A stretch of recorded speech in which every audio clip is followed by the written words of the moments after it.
You are listening to Power Marketing with Kevin Lee. Here's Kevin.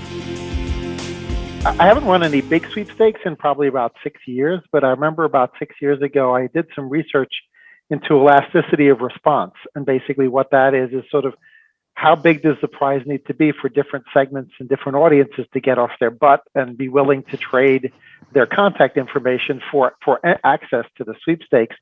And sort of we had found what we thought was sort of the sweet spot, but obviously the more wealthy the person is, or the less likely they are to sort of give up their email and give up their phone number. Mm-hmm. Have you guys done any research in that, or do you sort of maybe have just sort of anecdotal data as to sort of where the sweet spot is? And the reason that ends up being super important, at least in the United States, is Florida and New York have this sort of magic number where over $5,000 need to get bonded in those states, right? So, $4,995, if that works just as well as $5,000, obviously everybody would pick that number.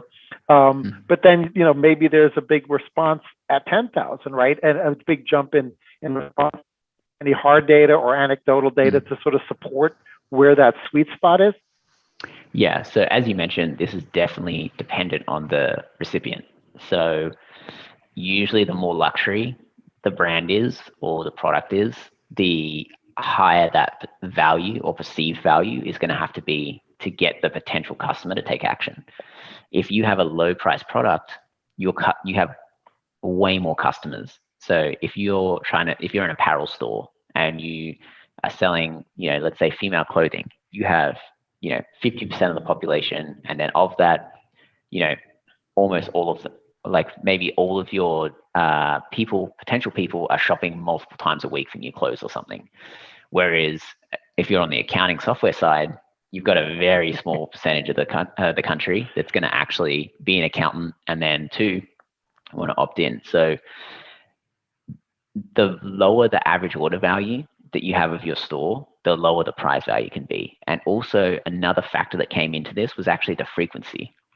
So for example, if you are doing a weekly giveaway or a daily giveaway, the value of the prize can literally be like $100. And people change their mindset to be like, wow, they're giving out one of these a day. I have a really high chance of winning this. Versus if you're running something for 30 days, your value actually has to be higher because they think, oh, I've got a less chance of winning this.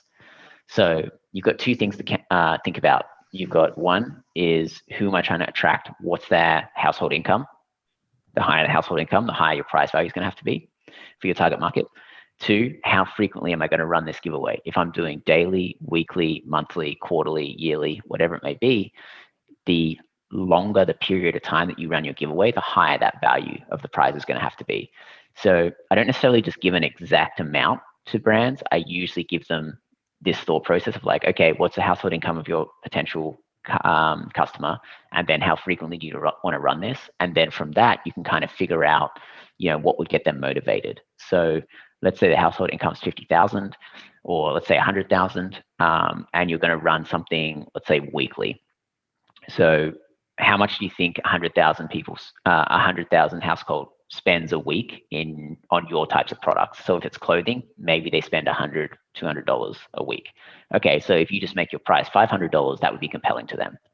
Whereas if you think about, software, it's like how much money do they spend on software a week? It's not that much probably, or like they only make a big purchase every now and again. So that value of that price has to be a lot higher to get them motivated to do it. So don't necessarily think about the value of the actual prize. Think about like who the customer is and what would get them motivated. So, we see a lot of stuff in like, the camping, the apparel space, e-commerce brands have it a lot easier than B2B or software brands. But yeah, really thinking about who the target customer is, how much they spend on your type of product a week or a month, however long you're running it for.